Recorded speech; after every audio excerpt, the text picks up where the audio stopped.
นักเติบเป็นบ่น้ำหอมแบ่งโล40อยู่ได้แล้วก็ตัวงาม45เขาว่ามื้อนี้พี่มาแจ้งแล้วก็พาพี่หน้าไปเฮ็ดแปลงพักเฮ็ดแปลงพักบ่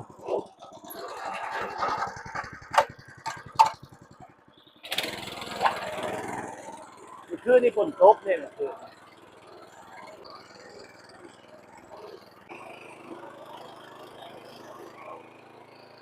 เร่ง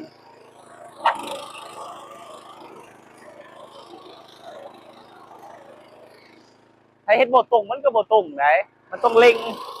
เร่งเร่งครับเร่งไป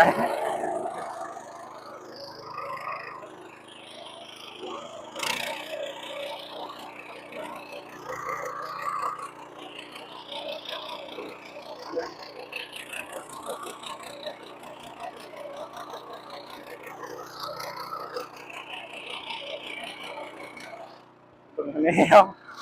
วเลย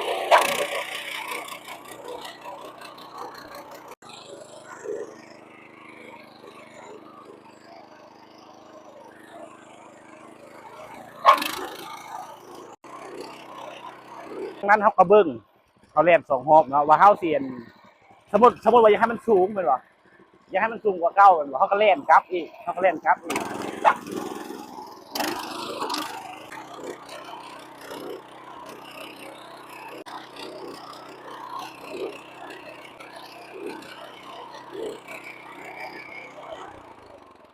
เดี๋ยวเขาจะเอาสูงประมาณนี้พี่เด้งานนี่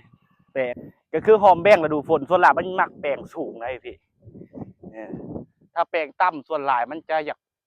ากเหลืองเดี๋ยวจะพาไปเบิ่งหอมแบ่งที่มันแปลงต่ำบ่อนนี่มันอยากต่ำแล้วมันก็มีน้ำเห็นบ่นี่หอมแบ่งเป็นพืชชนิดหนึ่งที่มักน้ำก็จริงพี่แต่มันบ่มักน้ำขังนี่เห็นบ่มันอยากเหลืองเท่านี้นี่บ่ได้นานมันสูงเห็นบ่มันสูงมันจะงามสิพาเบิ่งตัวมันสูงดินตัวนี้มันเป็นดินล้วนปนทรายแบบเป็นดินล้วนปนตมพี่นี่บ่จุดนี้สูงกว่าเฮ็ดนี่จะงามนี่ให้เบิ่งจุดบ่นี่เห็นบ่จะงามนี่ก็คือช่วงนี้มันเป็นช่วงเข้าฤดูฝนเลยเด้อพี่มันบ่แม่นหอมแบ่งยามแล้งได